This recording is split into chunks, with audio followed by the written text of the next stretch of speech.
18-ге толған кезде уже біздің өстіп күнделікті қысқарта бергендіктен өстіп маңдайымыз уже 18 жасымызда осынша қысқарып қалған болады, осынша деңгейге. Былай қарасақ көзге көрінбейтін өзгеріс. Жасымыз 16-да болған кезде маңдайымыз осындай болды, бұлшық еті. Уже жасымыз 18-ге келген кезде уже маңдайымыздың бұлшық еті осынша қысқарған. Қарап отырсақ кішкентай ғана өзгеріс.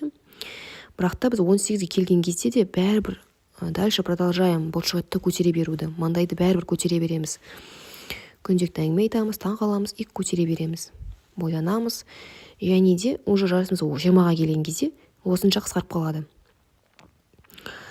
Қысқарып қалады деген кезде сіздер дұрыстап түсініңіздер. Мысалға деген бізді көтердік қой маңдайымызды қаттылап. Және де түсірген кезде 20 жасымызда маңдай тек қана осы деңгейге ғана түсе алады.